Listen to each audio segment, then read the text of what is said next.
because I have been known to forget. So I'll read your bio, and then after I'm done, the floor is yours. I'm trying to put it in the group chat, but it won't let me fill. Maybe it's too long. I don't know.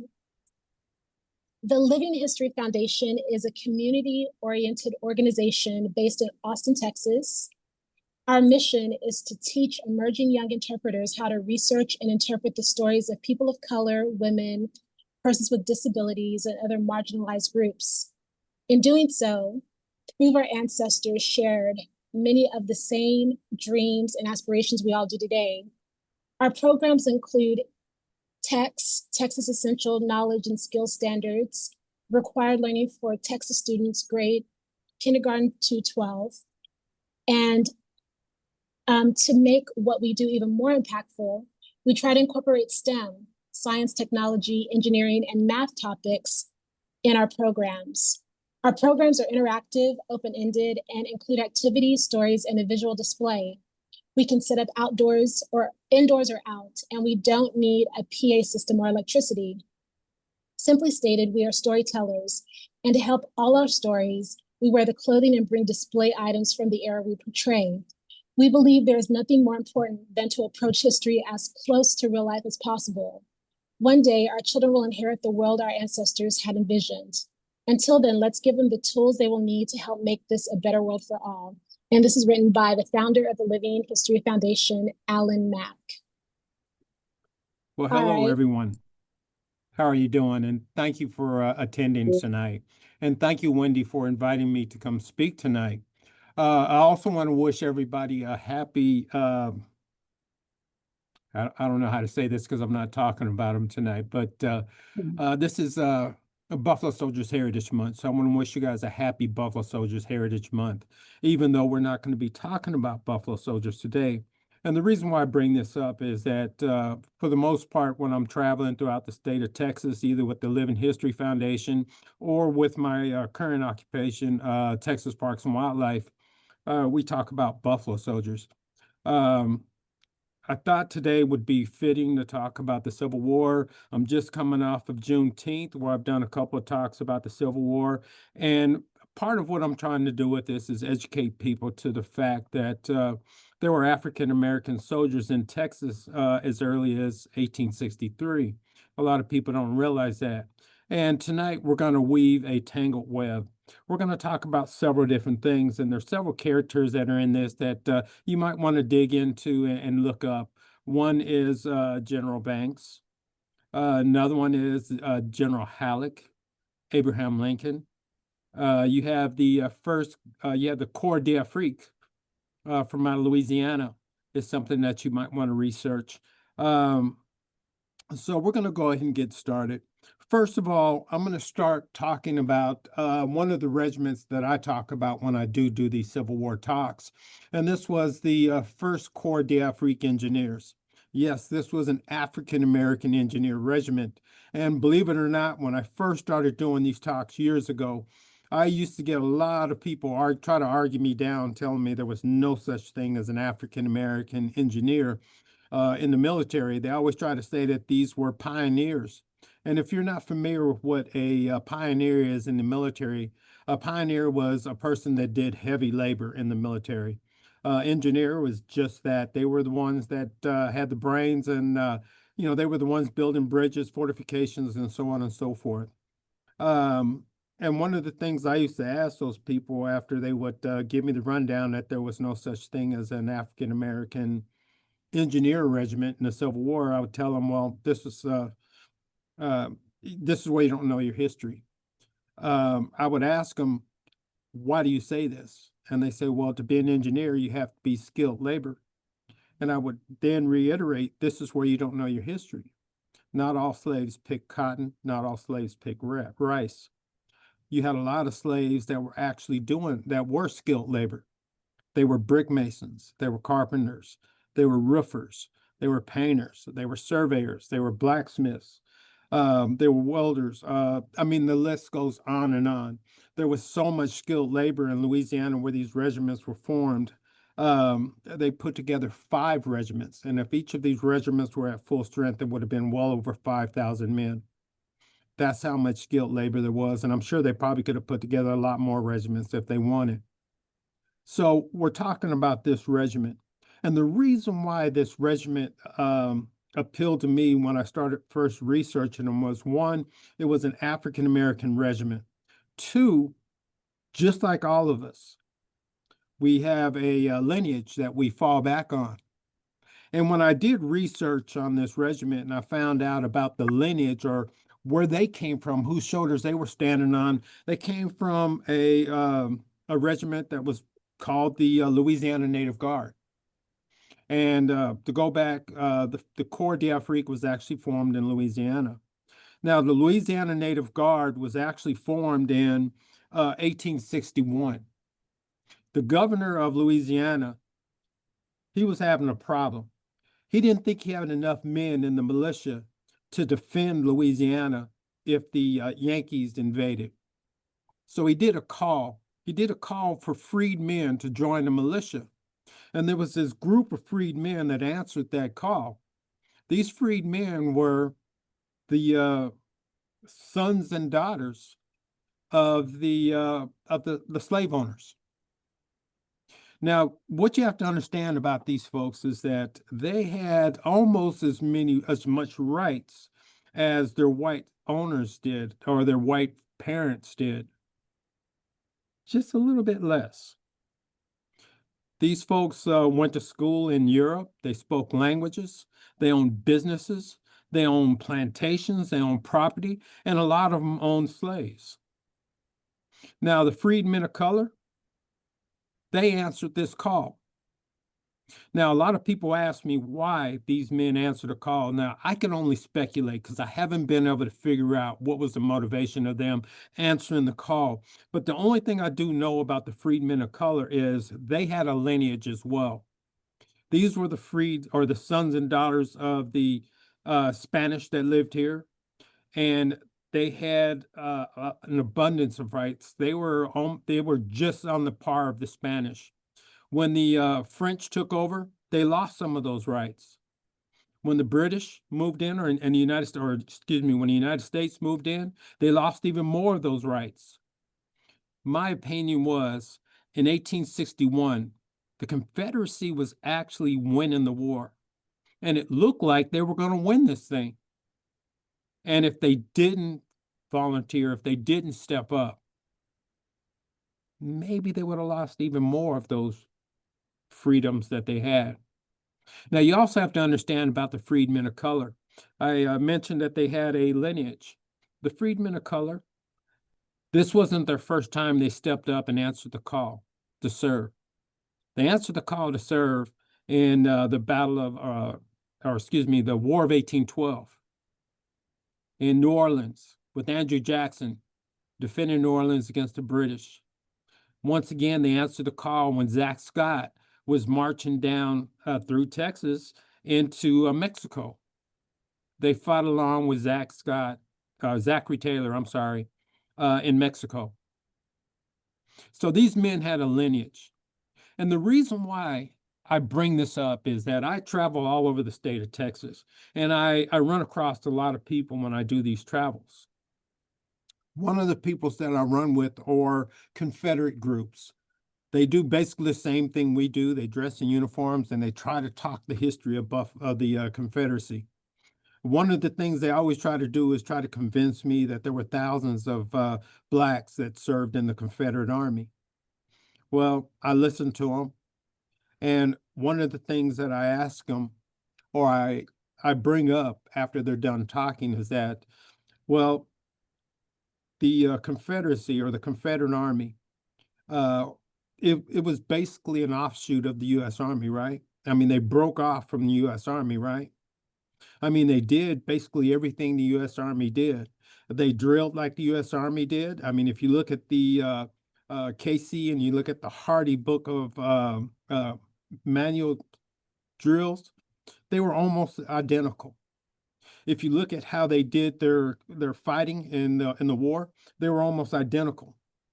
When they had to requisition items, weapons, food, whatever, they generated a lot of paperwork just like the United States Army did. Well, when the United States Army created the African American regiments that served USCT, I could find records on those. No problem. But where's the records from the Confederacy of these thousands of African Americans that served? They go silent. There aren't any. But what I can come back and say is that we can look at these group of men that served with the Confederate militia. Now, it was just a really short stint. It was just a couple of months they served. And their claim to fame was to march down Canal Street a couple of times. And this drew thousands of people, both white and blacks, to see these men march down the street. Now, they were disbanded because Admiral Farragut, General Butler were on their way to New Orleans. New Orleans panicked. The militia bolted. They told the Louisiana Native Guard, look, you can do whatever you need to do. We're leaving. Louisiana Native Guard disbanded. Butler landed. He looks around at Louisiana, runs across the same problem that the governor did. I don't have enough men to hold Louisiana if the Confederacy attacks. Well, he remembers reading the newspapers in Washington about this black militia that was marching up and down Canal Street in a parade, the Louisiana Native Guard. He did a call for the Louisiana Native Guard to join the Union side, which they did. So now we have the Louisiana Native Guard Confederacy, we have the Louisiana Native Guard Union. So we're talking about the war in Texas. How this Louisiana Native Guard gets involved in Texas is in 1863, Abraham Lincoln goes to Banks, General Banks, and tells him to drop everything and go to Texas, plant the flag in Texas. The time is right to plant the flag in Texas. But this is where that web gets to be very, very interesting, because now we have to understand why it was time for this. This all started back in 1862. Abraham Lincoln was planning something, but he didn't want to make it sound like he was desperate. He was waiting for a big battle to have been won before he made this announcement. And in 1862, the Battle of Antietam was won. This was the biggest single loss of life in the Civil War. The time is now right for him to go forward with his plans. That plan kicks off in January the 1st of 1863. Does anybody know what happened January the 1st, 1863?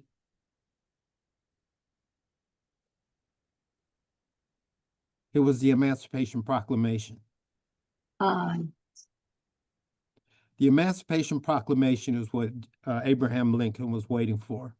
Does anybody know what the Emancipation Proclamation did? And, I forgot to tell y'all, there's no such thing as a wrong answer here tonight. It's just not the answer we're looking for. So if you know the answer, say it. If you Go ahead don't know and the answer, answer, say it Stacia. anyway. Stacia knows the answer. Now, don't be shy. I I just don't said there was want to no such answer thing. because he's saying it might not be the right answer. Well, I just said there's no such thing as a right answer, as a Well, wrong answer. From what I know it was supposed to do, partly what it was supposed to do was emancipate the enslaved folks, but I know that not everybody was freed because Juneteenth. But is that what Okay. you were looking for or what? Now, you see, you sitting over here all scared to answer, and look, you almost got it nailed. Yeah, I mean, well, that's what it was supposed to do, but we all Yeah. know. Well, Yeah. let's look at this for a second. Okay. See, Sasha she was right in a lot of instances what she's talking about. She was right. See, the Emancipation Proclamation was to free the slaves, but the Emancipation Proclamation wasn't to free all the slaves. It was meant to free the slaves that were held in Union-held territory in the South. It didn't free the slaves that that were in territory that the Confederacy had, nor did it free the slaves in the 5 border states. One of the main things that Abraham Lincoln was waiting for and why he didn't want to make it seem like he was desperate was this opened up the floodgates to allow African Americans to serve. Now, there were things that were leading up to us serving. You had the first Confiscation Act, which now took these slaves that we were calling contraband and were now making them labor for the United States military. Then you have the Confiscation Act 2, and you had the Militia Act, which were basically all were formed on the same day. It started to open the doors for the African Americans or for Blacks to serve in the military. But the door wasn't kicked open until the Emancipation Proclamation. After 1863, you see a couple of things happen. You start to see the creation of the United States Color Bureau, which created the USCT, which now took all of these African American regiments that were being formed and took the state designation out of their name and started giving them a federal designation called the United States Colored Troops. So this is where the ball starts to roll now. You've got the first Confiscation Act, you have the second Confiscation Act, the Militia Act, you have the Emancipation Proclamation that comes out, you have the creation of the Color Bureau that comes out, you have the United States Colored Troops that are now being formed, and they're now starting to be formed in numbers. This is what's starting to turn the tide of the war. Antietam won, the war was starting to turn towards the Union side. And now we're starting to have this influx of African-American soldiers, because you got to understand, by the time 1863 starts to roll around, the enlistment of white troops was slowing down dramatically. This gave the United States military a tremendous boost, a boost that the Confederates could never compete with. So you were absolutely right with that answer. I'm really happy for you. I'm sorry that you had to go through all that trauma of being nervous.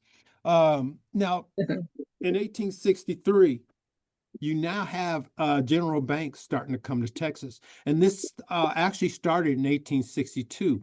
General Banks tried 5 times to invade Texas. That's how important it was for him to come here. 5 times he tries. On the 4th try, he manages to get into Texas. He lands down there at the mouth of the Rio Grande. He takes Brownsville. He moves up to Matagorda Island, takes Matagorda Island, Fort Esperanza. The only thing that slowed Banks down was when he tried to go into Laredo. Now, let me ask y'all a question. Abraham Lincoln was insisting for Banks to come to Texas. Does anybody know why Banks came here? Does anybody know why it was so important for him to try 5 times to come into Texas?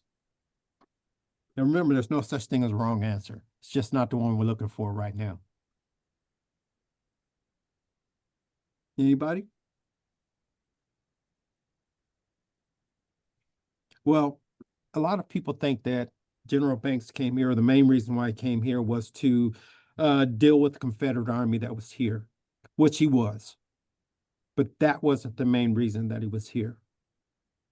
Another reason why people think that General Banks came here was to stop the tide of goods that was coming through Texas from Mexico and into the South, and vice versa. Well, yeah, he was here to do that, but that wasn't the main reason. The main reason General Banks came to Texas was the Monroe Document. Does anybody know what the Monroe Document did or does or did? The Monroe Document told Europe, hands off the Americas, North, South, Central. If you invade any country in the Americas, it's grounds for war with the United States. In 1861, France invaded Mexico, right when our Civil War was starting.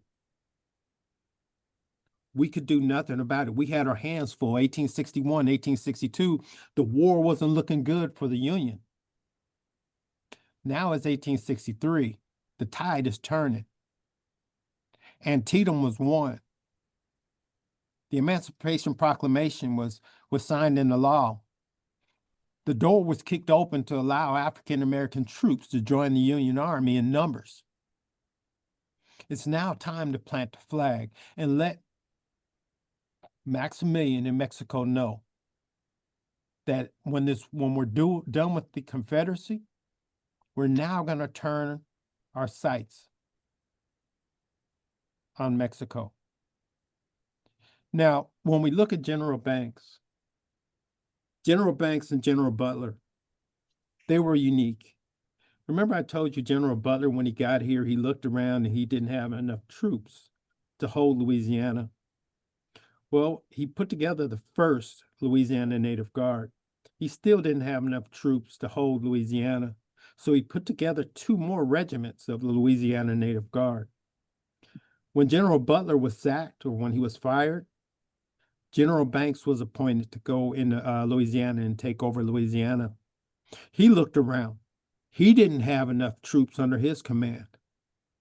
What he did was something absolutely phenomenal. He put together a whole corps. That corps consisted of 22 infantry regiments, 1 cavalry regiment, 1 artillery regiment. It had several regimental bands, had several hospitals, and they had 5 engineer regiments. This was the first time in United States military history where you had an all African American corps in this country.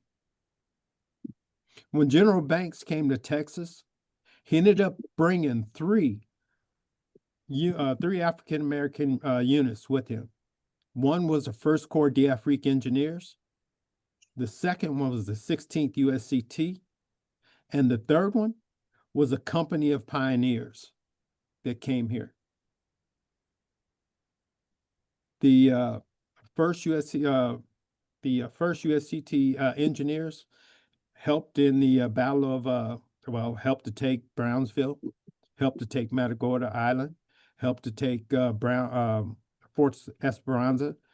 Their job when they got here was to do whatever General Banks needed. If they needed to build fortifications, if they needed to build bridges, if they needed to build roads. What was unique about this particular regiment was that when you look at engineer regiments in the Civil War, they were all specialized. You were either specialized in building bridges, fortifications, and so on and so forth. Now, they might have been used to do other things, but they were basically specialized. This African American regiment that came here with General Banks was generalized because they had to be able to do whatever General Banks needed when they came here to Texas, because you have to remember, General Banks was separated from the rest of the United States military. So they were a special regiment for a couple reasons.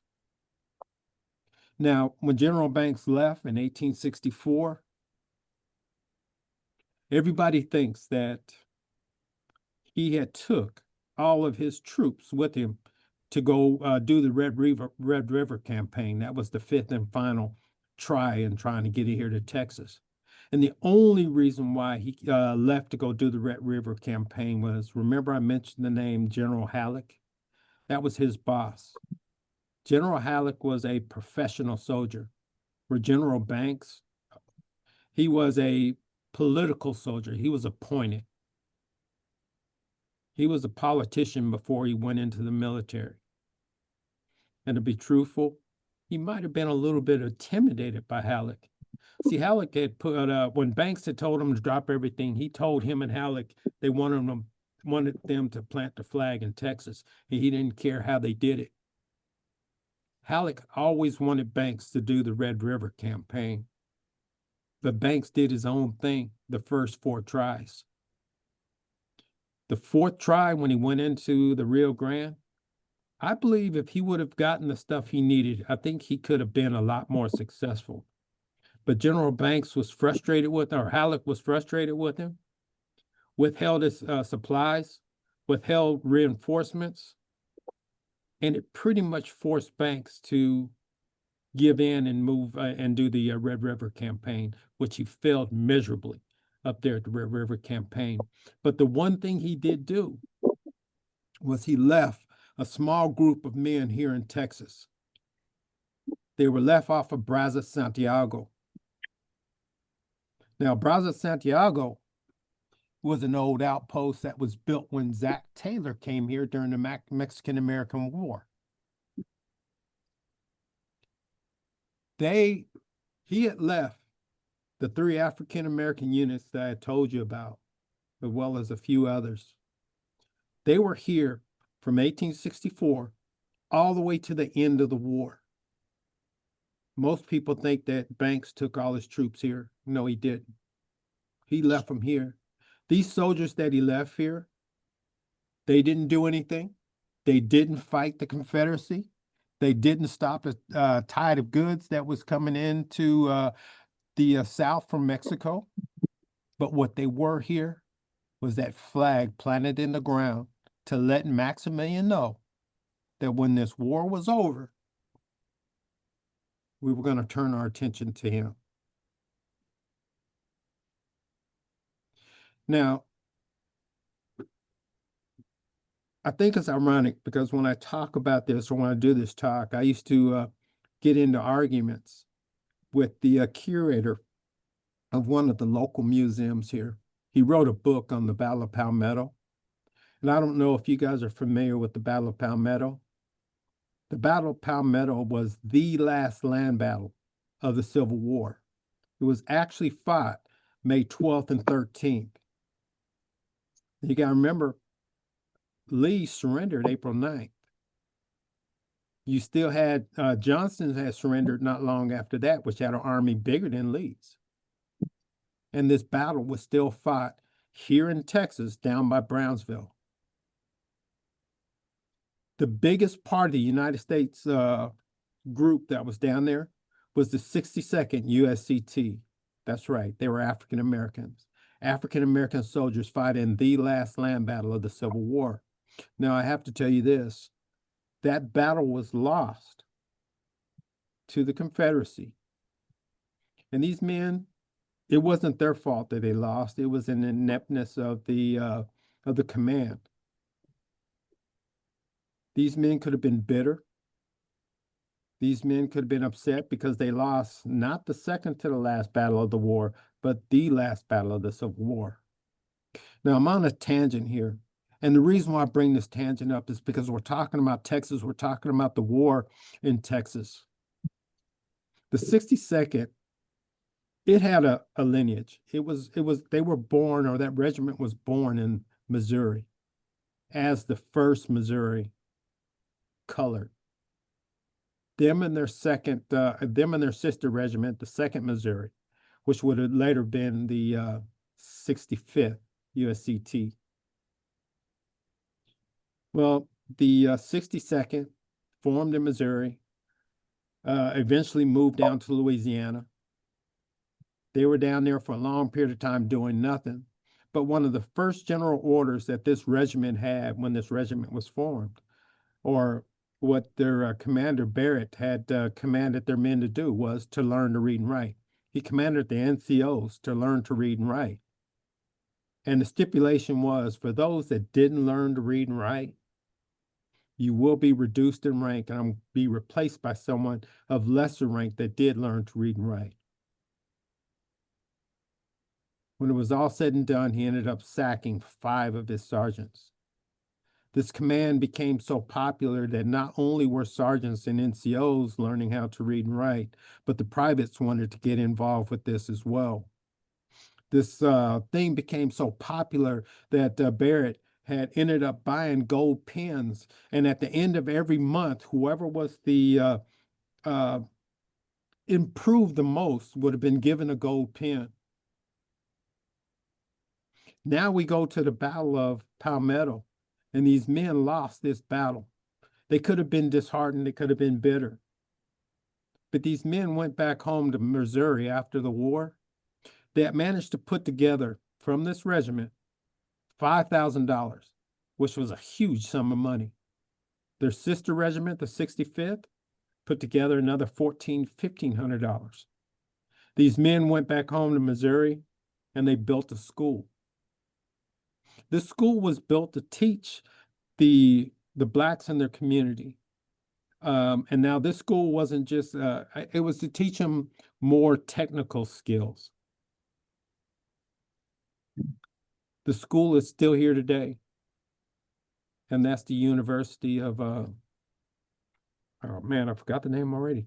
Then jumped ahead. It'll come to me here in a second. As you can see, we all mess up over here from time to time, but it was University of, get the name, but it's still here today. The college they created is still here today. Lincoln. Excuse me. Hey, how you doing, Benny? Lincoln University. Lincoln University. Yes. Thank you, Benny. You popped up and you helped me to remember that. Lincoln University is still here today. Hold on a minute. Somebody's turning off my light here. So we're talking about the war in Texas. 1865, you start to see an influx of African-American troops come to Texas. The 25th Corps comes here, and there's somewhere between 16 and 20,000 troops that come to Texas. Does anybody know why the 25th Corps came to Texas?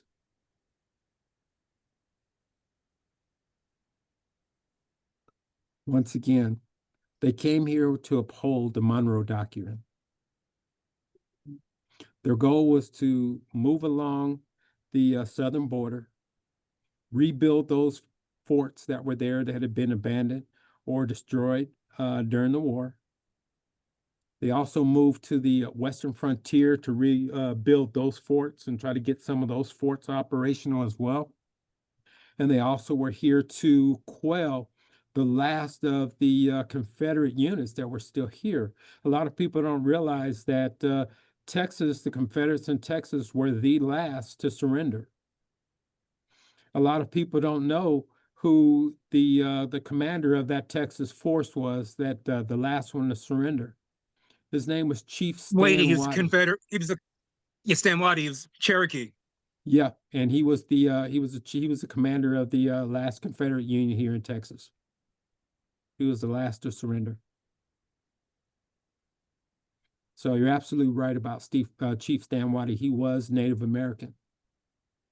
So you had the USCT here in Texas. You had Stan Waddy here in Texas. So you now have a link between African Americans and also Native Americans. And then also part of his unit had a lot of Hispanics that served. So I believe his unit was the first Cherokee Rifles, if I'm not mistaken. I can't remember what his unit was, but you may be right, but I can't remember. Benny, do you know?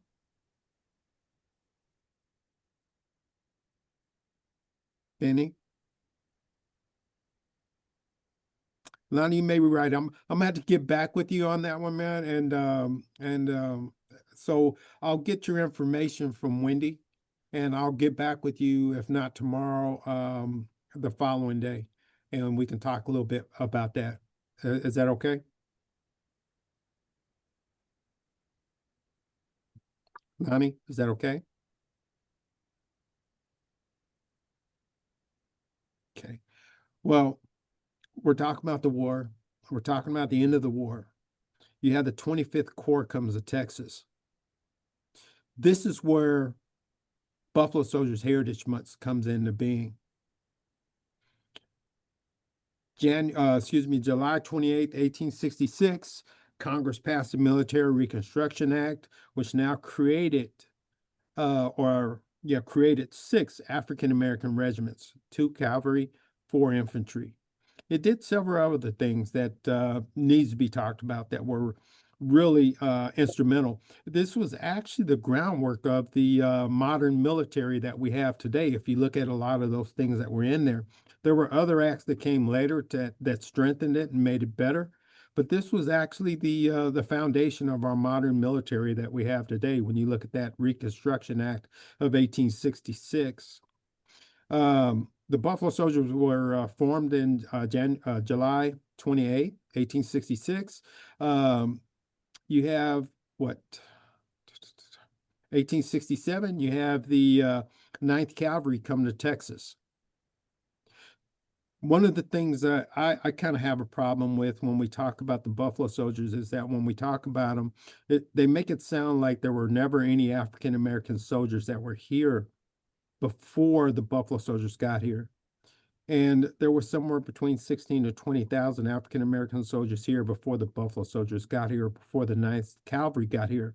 Now, actually, a month before the 9th Cavalry got here, you had two USCT regiments that mustered out.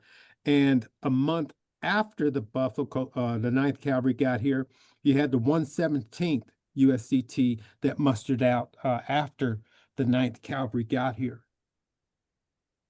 And the thing that really disheartens me is that we never talk about these men. We don't bring up these men. There's nobody here that's willing to step up and talk about these men that were here to serve this country and uphold the Monroe Doctrine.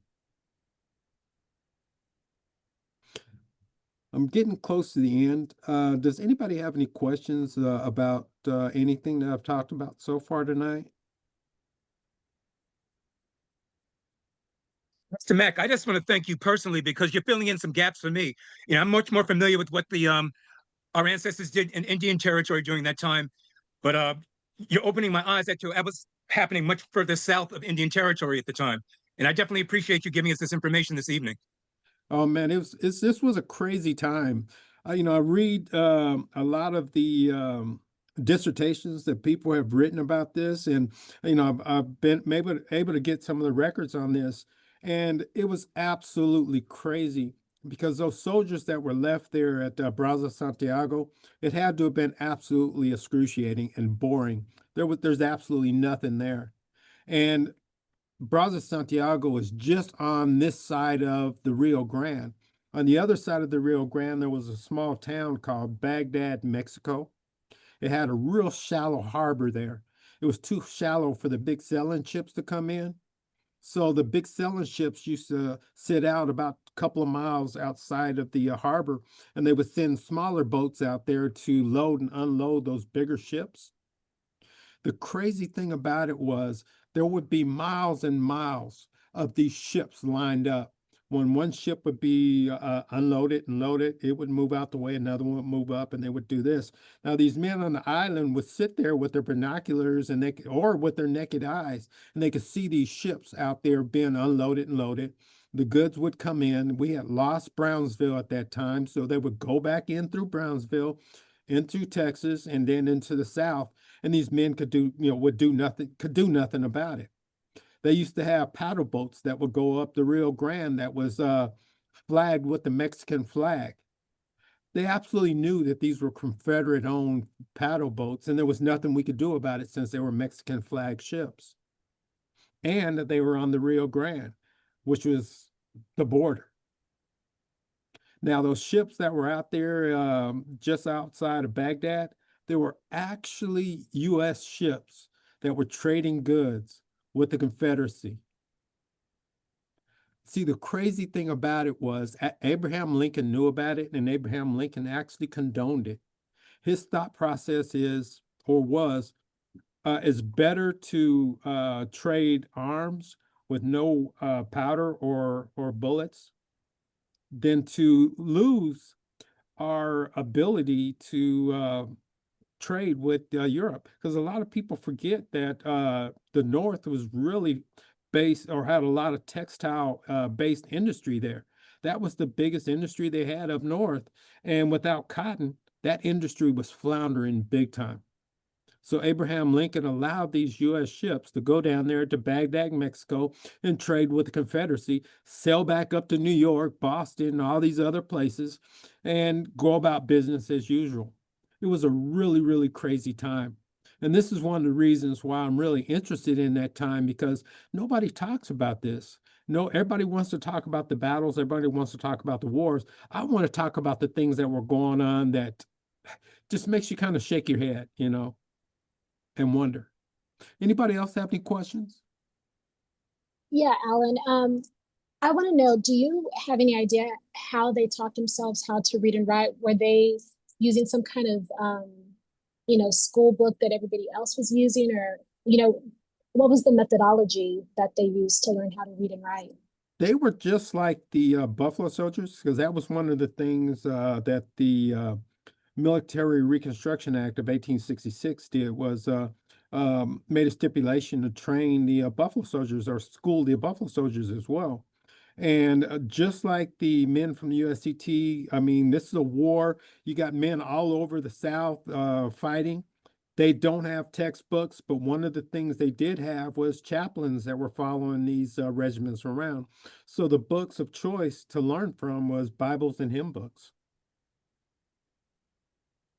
And just like the Buffalo Soldiers, it was the job of the officers, the junior officers, lieutenants, to train up these men. And it wasn't because they wanted the smartest army in the world. It was paperwork, so that these men would train to learn how to do the paperwork. And the beauty of it was, the more these men learned, the more responsibility they got, the more stripes they would have got on their sleeves, the more money they paid, the more money they could send home to their families. So did that answer your question, Wendy?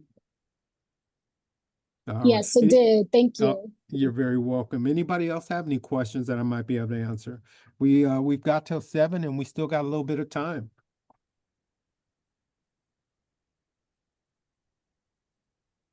Trooper Jones, did you have any question? Matt, did you have a question? Yeah, I'm just curious about just kind of your work and just kind of, I guess, your day to day and doing research and stuff like that, as far as like getting the word out there and teaching and stuff. I've followed you here for a little while, and it was always interesting to me, coming from the like reenactor side and stuff here in Florida. Well, what I do, I do have a full-time job. I work for Texas Parks and Wildlife. I'm in their Buffalo Soldiers Heritage and Outreach program. And we travel all over the state of Texas, talking to everybody about about the Buffalo Soldiers. I've always been intrigued about the Civil War. Matter of fact, when I do my Buffalo Soldier talks and you look at my display, I mainly talk about the old tools that these soldiers would have used. And what got me into that was my Civil War talks. I was talking about the Corps d'Afrique engineers, and I used to collect old tools so I could talk about this old engineer regiment. And the problem was, I was doing so many programs with Texas Parks and Wildlife, I could hardly get any programs in with my organization. So I started using my tools. I started thinking, it's like, wait a minute, the Buffalo Soldiers did a lot of building too. So I started incorporating that into my Buffalo Soldiers talk. But as far as my research and all that, I've been finding a lot of folks' dissertations. I've been reaching out to the folks that wrote these dissertations, finding out where their sources of information came from. Take down that information. I would buy the books or whatever it was. And I slowly started building a small little library of books and dissertations that I can start to build these talks on. My ultimate goal is maybe a little bit later on this year, early next year, to go to Washington, D.C. and head to the archives, because there's some holes in my talks that I definitely want to fill. So I'm still learning. This is a work in progress in doing this. I really don't have the time that I would really love to dedicate to spend more time doing this, but every moment I can, I'm definitely digging. I'm definitely looking, trying to find what I can find. Matter of fact, I started compiling a list or a Civil War timeline, which has a lot of this information that I found in there that I go back and I look at, and I also compare it to other things that I might not have linked it to in the past.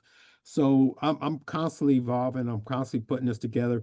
This talk here is a little bit, it isn't as polished as my Buffalo Soldiers talks because I just don't do it as much.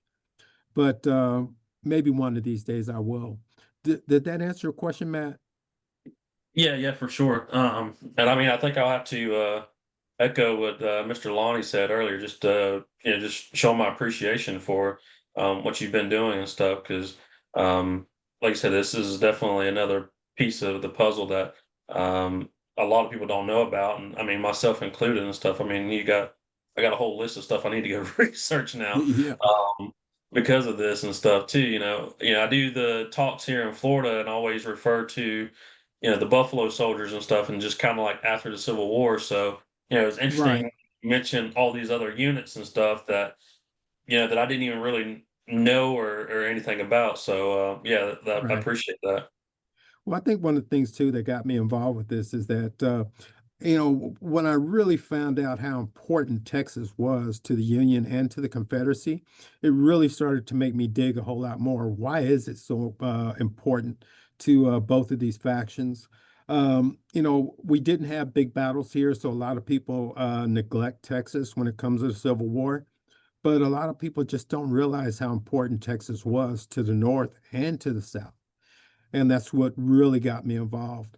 I'm always looking for things that nobody else is talking about to talk about. And I'm always trying to add things that I find. So I'm always digging, I'm always looking, I'm always calling people, I'm always talking to people. So definitely, Matt, keep digging, man. And if you have any questions for me, definitely, get in touch with Wendy or reach out to me on my Facebook page and, let's stay in touch. Yeah, for Does it? sure. I appreciate that. Does anybody else have any questions? Just one question, Mr. Mack. Yeah. Is there any books or publications that you would recommend to us Uh, to make ourselves knowledgeable of this information? yeah, there's one I actually have here on my desk. I don't know if you could see me or see this on my desk. It's kind of dark here. This is the Planting the Union Flag in Texas. This is a book by Stephen Dupree.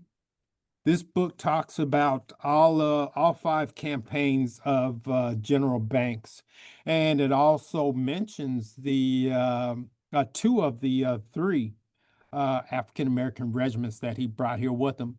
I've been doing digging, and there were actually other African American regiments that came here later. You had the Second Corps d'Afrique that came here a little bit later, but they all left with him to go to the Red River campaign. But if you like, I put together a small book on some Civil War books that I've been looking at, and if you like, I can send you a copy or email you a copy of that small list that I have. Absolutely. Thank you very much. So if you don't have my contact information, definitely reach out to Wendy. Wendy, I know I'm volunteering you for a bunch of stuff. I hope you don't mind. No, that's fine. But definitely reach out to Wendy and she'll give you my contact. And I can send you that list of books that I've been reading. One of the ones that I want to get my hands on is the Sable Arms book. I forget the whole name of the book, but I want to get my arms on that. If you don't know what the sable arm is, it's the black arm. Sable means black. So I want to get that book because it talks a little bit more about some things that I want to try to add to my talks. So does anybody else have any questions? We're almost out of time. I hope I didn't bore you guys half to death. No, Alan, it's Gigi. I just want to say thanks, and you did a very good job on your presentation there. And I learned a lot more tonight about the Civil War that I didn't even know. Well, I'm glad. That's Appreciate one of the things that I want to try to do is promote a lot of the, some of the Civil War I want to get people to understand that this war was important to Union and the Confederacy. And I want to point people out to the fact that there were African Americans that served here. You know what? There were actually African Americans in Texas earlier than that. There were African Americans in Texas, well, I should say off the Gulf, in the Gulf, as early as April of 1861, during the blockade, the Union Navy. A lot of people don't realize that 25% of the Union Navy was African American. So, I mean, the story gets deeper and deeper the more you talk about it, the more you look at it. Thank you. Thank you. Anybody else have any questions? I don't have a question, but I No. just want to tell you that when my grandson was 9 or 10, we saw you speak in LaGrange, Texas. Oh, did you? Yes, and he was so impressed, and you let him put on a Buffalo Soldier uniform, and Right. that's so needed for our kids. I mean, we as adults need it, but our kids also need to know the history. So I am grateful to you for that. I learned a lot today. And one of the things that always struck me was when they instituted the Fugitive Slave Act that basically said if you find a slave somewhere else, you have to bring them back. Right. Mexico said, we're not going to do that. Right. If somebody is over here, their escape, we're not giving them back. So thank Right. you for what you do, and thanks. Well, thank you. You know, when I first started doing this, I tell people that for the longest, people in this industry would not talk to me. And the main reason why is I would have a lot of fun with the kids. I would laugh with the kids where everybody else wanted to be stoic and serene. And I always try to build my persona, what I'm doing on my life of when I was in the military. And when I was 17 and I joined, I was as far away from serene as I could possibly be. So I really enjoy working with kids like yours. I mean, I have a blast. I mean, I enjoy working with everyone, but I really think our kids do need to know this with the lack of what they're getting in schools. Um, I'm just hoping that they'll grow up and they'll fill our shoes and continue this battle. So does anybody else have anything? And if not, I guess we'll bring this to a close. And until the next time. Anybody else? Anybody else have any questions? I have a comment. This is Ann. I was trying to raise my cup. And I tell this to everyone, especially in this day and time that we are in politically, we need to continue to tell our stories because the information needs to get out there. I had a visit with the state director of the Oklahoma History Center a couple of weeks ago, and he shared the same sentiment. You know, he kind of went over some of the financial losses that they have incurred over the last few months. And being that as it is, all the more reason for us to keep telling our stories because there is a perspective in this country that wants us to keep quiet and shut up. So it's very important that we continue to do that. And my kudos are out to you. Keep doing what you are doing, sir. That's all I have. Well, thank you. I really appreciate that. And I want to thank you guys all for coming out. And and I know you guys probably hadn't had your dinner. You're probably just getting off work and you're dog tired. And I want to thank you guys for coming out and listening to this talk of mine. Yeah, and Alan, we just want to thank you for giving this amazing presentation. I knew it was going to be amazing, so I wasn't worried about that at all. So thank you so much for taking the time to come in and speak with us. And definitely I'm looking to see when we can have you again. Anybody who wants Alan's contact information, please contact me. You can contact me via our Facebook page it's the Seminole Indian Scout Cemetery Association. And our email address is Seminole Cemetery Assoc, ASSOC @gmail.com. I'll put it in the chat real quick. So if y'all want to get in contact with him, I can forward his contact info to you. Hi. Hi, Miss Joanne. How you doing? We're good. Oh, yes, yes, yes. Waiting for you to come for Seminole Days. I'm gonna come. I'm gonna So we're come. going to the canyon, right? Yes, yes, ma'am. yes. I'm gonna go to the canyon. All right. Okay. I look All forward right. to seeing you. Well, Yes, Well, yes, yes. we're we're looking just about forward to to. close. Yeah. Oh, I'm sorry, Randy. Oh, I'm sorry. Did I have the wrong time? We're Yes, just ma'am, ending, we're but yeah, well, finishing. I'm sorry. That's but it's been recorded, so Okay, yeah. I'm sorry. no, I was wondering where you were. I'm so sorry. I had the wrong time. I'm sorry. No problem. You can watch Okay. it later. Randy, were you Okay. going to say something?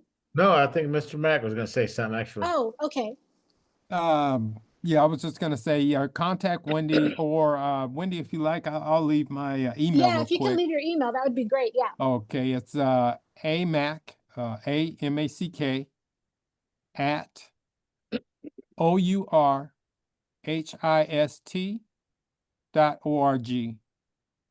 OURHIST. Okay.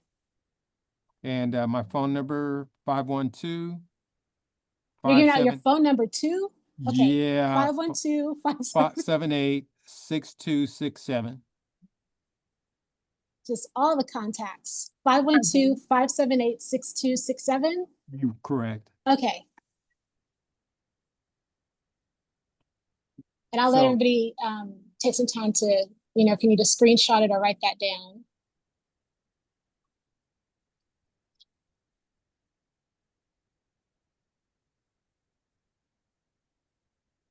So again, Alan, thank you so much. This has been an amazing talk. And the last book that you mentioned is called Disable Arm, Black Troops in the Union Army. Is that correct? That's it. By That's Dudley Taylor Cornish. That is it. Yeah, So that's my next book on my list that I'm going to pick up. very cool. Okay. All right. Well, everybody, thank you so much for joining us this evening. Definitely looking forward to seeing your beautiful faces again in 1 month. And if y'all have any questions or anything, please reach out. If y'all have anybody that you would like to see do one of these presentations, please reach out and let us know. I'm gonna So put Matt on the spot. I know I don't want to put him on the spot either. I'm calling you out, Matt. I'm pulling age on you, young blood. That's funny. That's already in the works. We've already been talking about it. Okay, let's see some action. Talk and be cheap. Let's see some action, young blood. I'll behave, Wendy. I'll behave. I know. No, like I said, the party doesn't start till you get here, Lonnie. So Oh, I you saw still you need to get out more, drinking out Wendy. of Just a suggestion. something. I'm not trying to be in your business, but Was that tea you were drinking? What was that? Stone Cold Lonnie.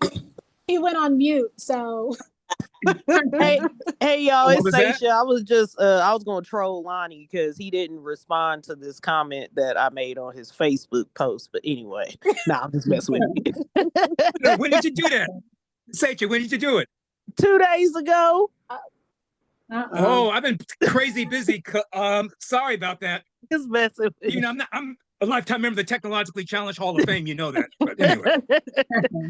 All love, all love. Yeah, this techno smoke signal, I'm still getting used to it. Yeah. Hey, I'm an old guy. What can I say? All right, y'all. Well, All right. thank you so much. And this was recorded, so the video will be up in hopefully in a couple of days. The recording should generate, and I'll put it up as soon as possible. All right, so thank you. Hey, y'all have a Good great night. night. Thank Bye, y'all. y'all. Mado. Likewise. Bye. Peace. Good evening. Bye-bye.